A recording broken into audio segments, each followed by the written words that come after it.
On a rainy Sunday morning, while tending to the garden, Maggie's father John suddenly collapsed. It was a heart attack. Though the ambulance sirens wailed and he was rushed to the hospital, by evening, he had passed away. At the time, Maggie was 24, and her sister Patty was 18. John's sudden death shattered the Reynolds family's facade of affluence. Behind their luxurious lifestyle lay an unimaginable amount of debt. Eleanor, their mother, was overwhelmed by the mountain of bills that arrived after her husband's death. Their family home in the quiet residential area of Westchester County was already under its third mortgage. Their weekly Sunday worship at St. Patrick's Cathedral became less frequent. Eleanor couldn't bear the sympathetic glances from her church friends.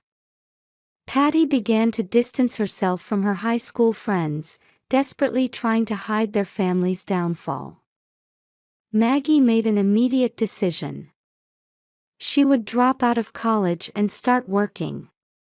Her first job was as a cleaner in an office building. She worked diligently from early morning until late at night.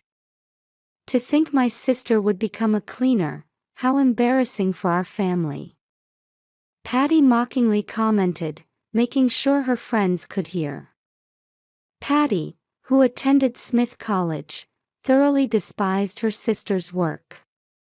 While carefully polishing her expensive designer handbag, she had made it a habit to say, "Cleaning is servants' work."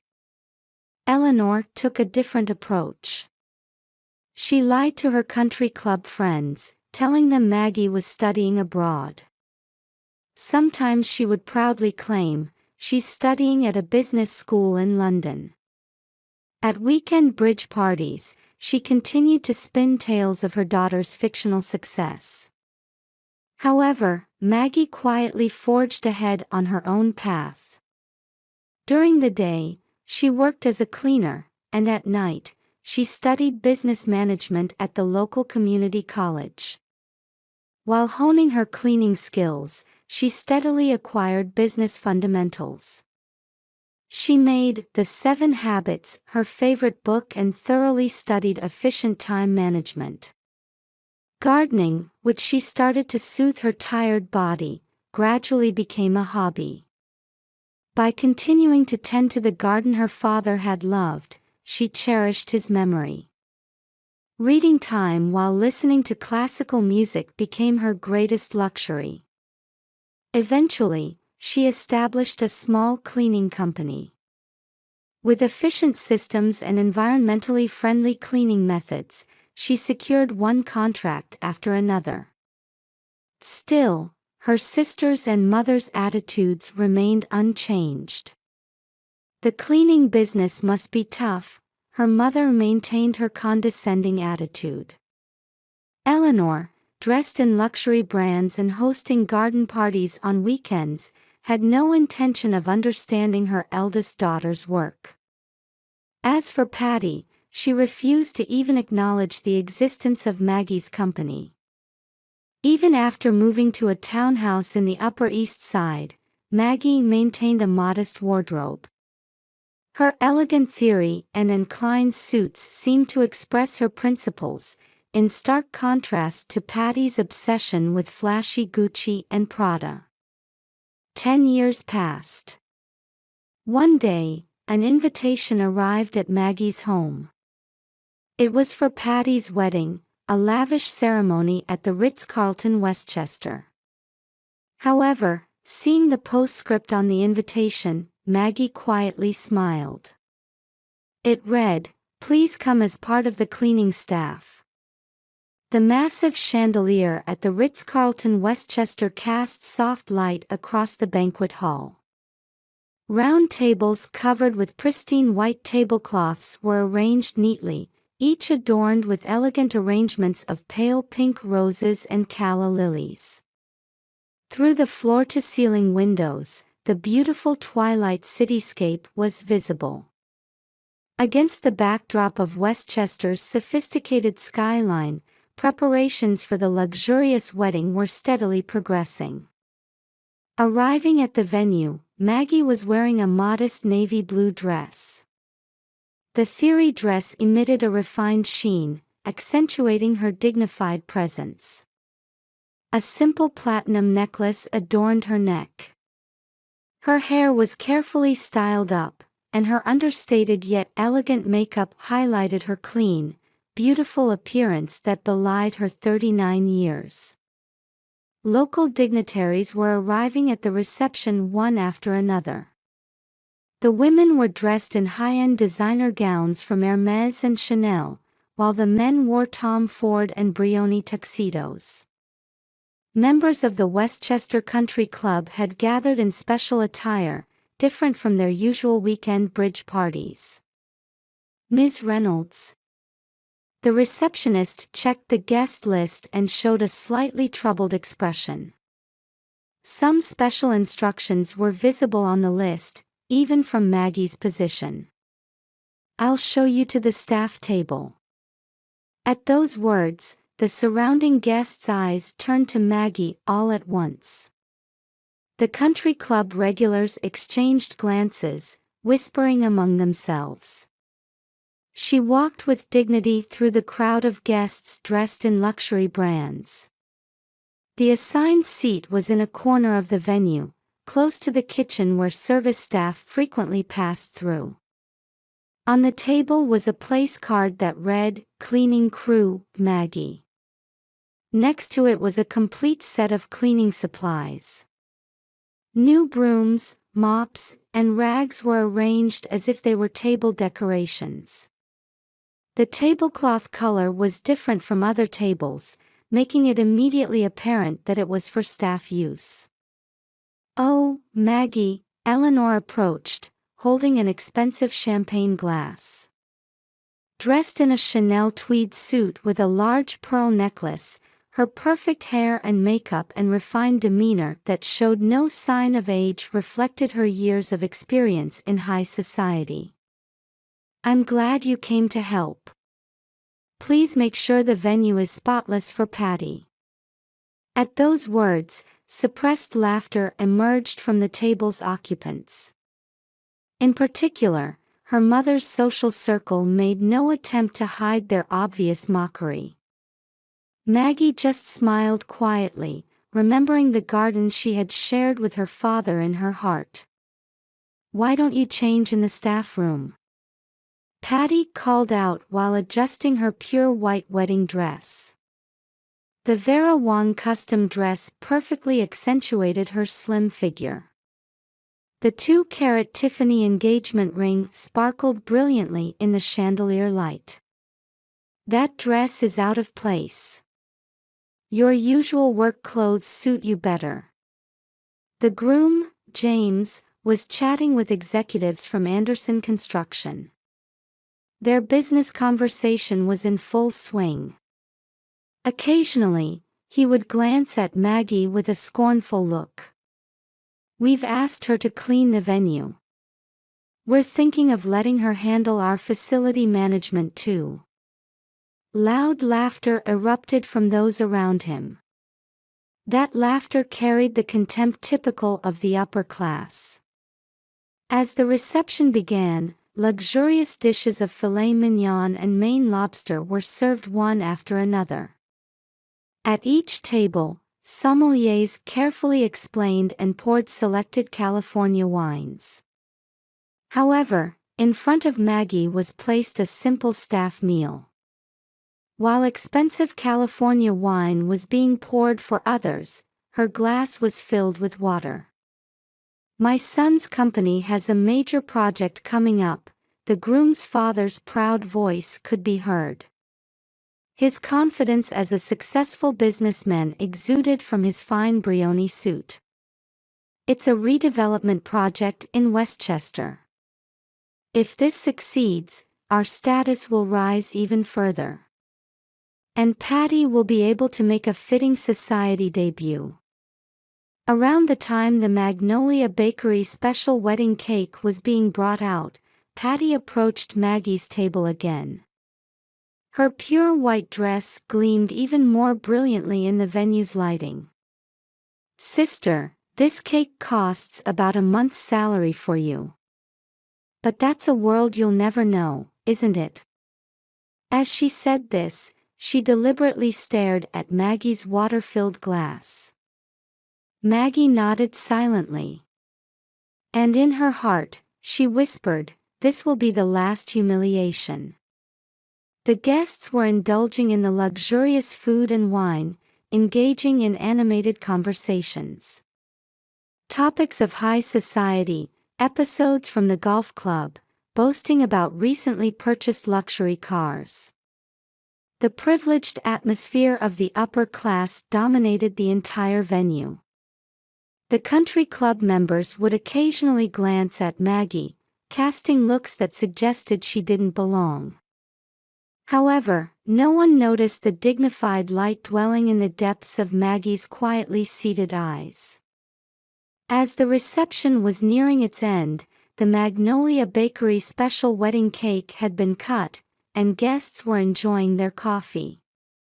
The sound of champagne corks popping occasionally echoed, and cheerful laughter leaked from various parts of the venue. The Westchester Society regulars were discussing their latest golf clubs and summer vacation plans. As expected of Magnolia Bakery, the lobster was superb, while elegant conversations flew about. Maggie at the staff table quietly lifted her coffee to her lips. Suddenly, someone who appeared to be the hotel's general manager appeared on stage with a microphone. The man in his 50s stood with a straight back, emanating dignity cultivated from years of experience. In his hand, he held a memo written with a luxury brand fountain pen. "I apologize for the interruption, but I would like to take a moment for a special announcement." At his voice, the venue's bustle gradually subsided. Guests holding champagne glasses all began to focus on the stage. Patty, clinging to her groom James's arm, watched the general manager with barely concealed irritation. "Today is a very honorable day for us at the Ritz-Carlton Westchester," the general manager began speaking in a polite tone. His voice carried a distinctly special resonance, clearly different from usual wedding speeches. "The new owner of our hotel group is present at today's reception." The venue fell silent. Local dignitaries began looking around restlessly. Eleanor exchanged glances with her country club friends, searching for any familiar business figures. Her hand, wrapped in a Chanel tweed suit, trembled slightly. "Actually, last month, our hotel chain, including this hotel, was acquired by a new corporate group," the general manager continued. At those words, the business world's elite took on even more serious expressions. "The representative of that acquisition company is here with us today." Maggie slowly stood up. Her simple navy blue dress softly gleamed in the chandelier light. A sound of gasps could be heard throughout the venue. The expressions of women who had been looking down on her just moments ago froze instantly. "This is Margaret Reynolds, CEO of Reynolds Facility Management," the general manager introduced. His tone carried obvious respect. "She's a shrewd business leader who has grown the company to over 500 employees and annual sales exceeding $80 million in just 10 years. The venue began to stir. A champagne glass slipped from Eleanor's hand, shattering on the carpet. Her expensive pearl necklace swayed at her trembling neck. Patty's face turned pale. Her lipsticked lips quivered, lost for words.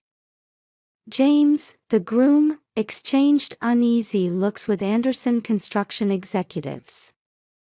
Reynolds Company has set new industry standards with its environmentally conscious innovative cleaning systems and comprehensive employee education programs, the general manager continued, stating facts matter-of-factly. Each of his words seemed to pierce the hearts of those who had scorned Maggie. And currently, they manage over 200 major commercial facilities throughout New York State. The groom's father was desperately whispering something to his son. "What's going on? Did you check this?" His voice could be heard from nearby seats. Signs of agitation spread among Anderson construction executives. Even their expensive Brioni suits now appeared slightly damp with cold sweat. And particularly noteworthy, the general manager's expression became meaningful. In that moment of pause, the venue's atmosphere grew even tenser. Reynolds Company also holds the facility management contract for all Anderson construction properties. An annual contract worth $50 million. It's one of the largest deals in the construction industry. The groom's father tried to stand but collapsed back into his seat, his legs shaking. The blood drained from James's face. His arrogant expression had completely vanished, replaced by one of fear. Patty stood frozen, staring at Maggie, her perfect bridal expression now distorted with fear and regret. Maggie quietly surveyed the venue. As if the past 10 years had flowed just for this moment. In her eyes dwelled the memories of her days working as a cleaner and the pride of having overcome those times.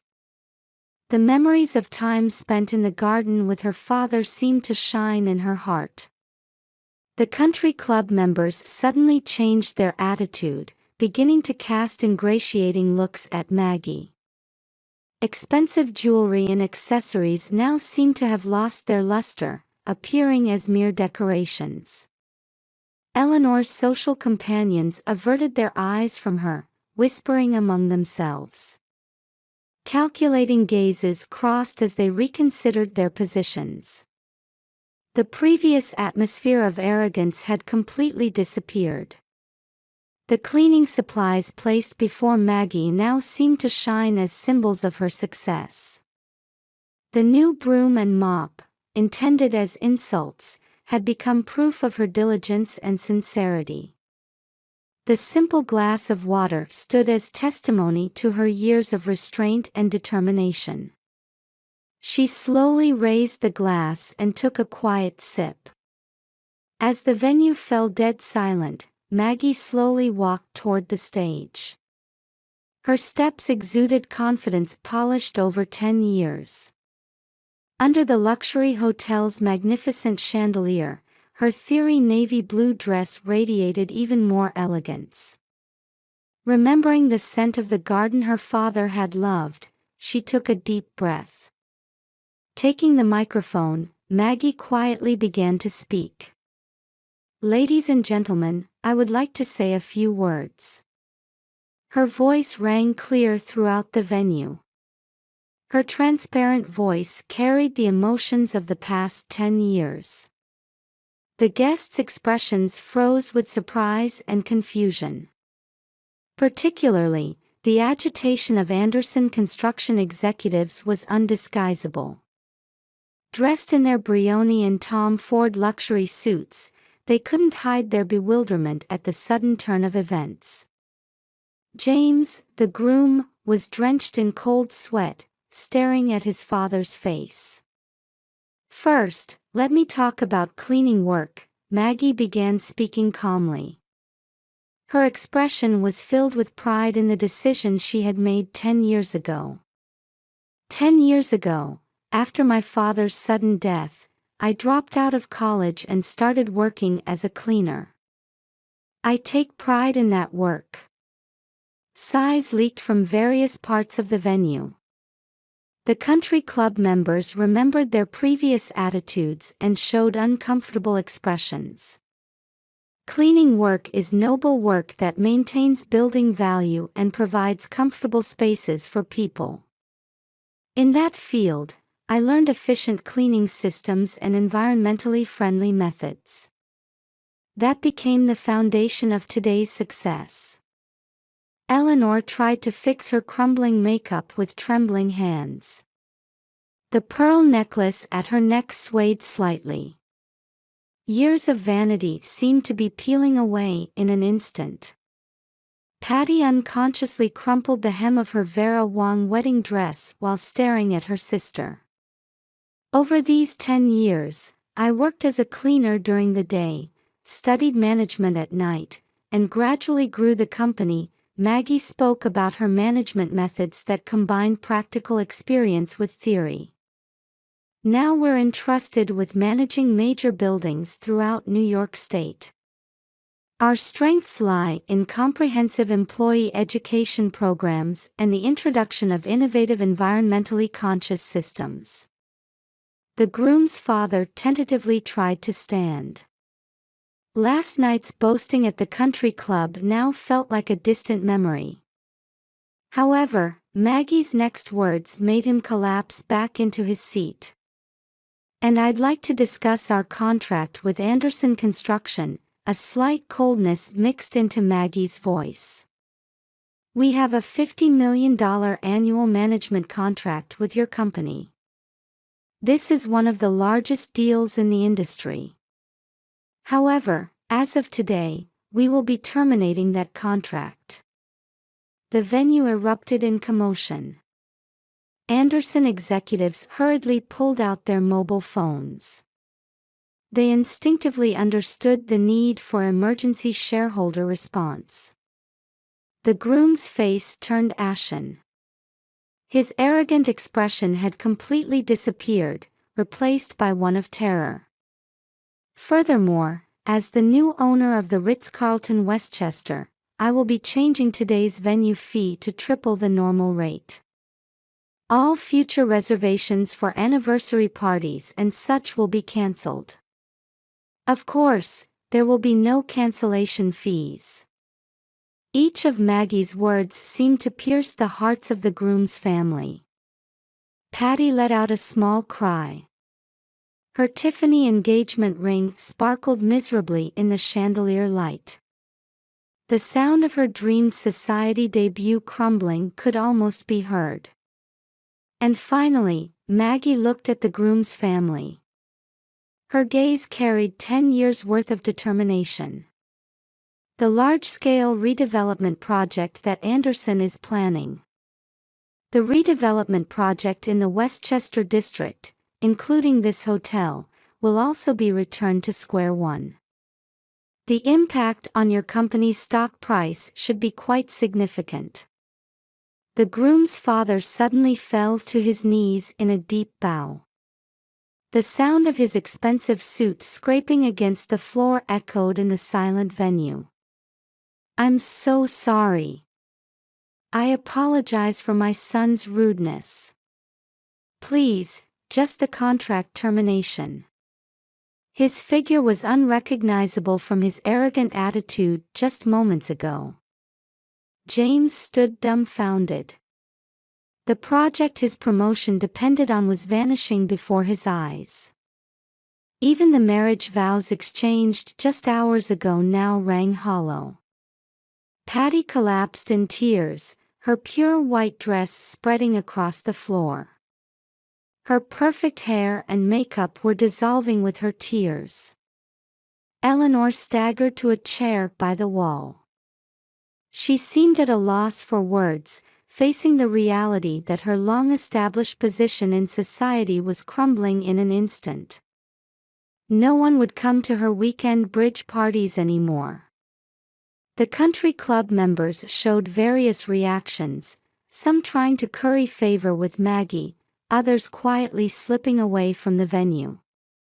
Their expensive accessories now seemed to weigh heavily on their necks and wrists. The glamorous masks of high society were falling away one by one. Maggie quietly put down the microphone. Then, she picked up the cleaning supplies placed in the corner of the venue. "These are proof of my pride," she said. A deep silence enveloped the venue at her words. At that moment, in Maggie's eyes, peaceful memories of days spent in the garden with her father came flooding back. 3 months had passed since the wedding. Maggie, dressed in a simple and clean suit, was reviewing the latest financial reports. Even after terminating the contract with Anderson Construction, the company's performance continued to grow steadily. New management contracts were being signed one after another, and annual sales were on track to exceed $100 million. "President, you have a visitor," her secretary announced in a gentle voice. The door opened, and Eleanor timidly appeared. Her former haughty attitude had disappeared, and her figure in a simple dress conveyed a certain humility. "Maggie." Eleanor's voice trembled. "I wanted to apologize to you." Maggie quietly gazed at her mother. In Eleanor's eyes, she saw sincere emotion for the first time. "I was wrong. I'm truly sorry for looking down on you." Eleanor's voice carried a ring of truth. "As family, I behaved shamefully." Maggie stood up and placed her hand on her mother's shoulder. "Mom, that's enough." Tears spilled from Eleanor's eyes. "I've given up my country club membership. I don't need that world of pretense anymore." Outside the window, spring sunlight gently illuminated the Manhattan streets. "About Patty," Eleanor began. After the wedding, Patty and James's relationship had cooled rapidly, and their divorce was finalized a month ago.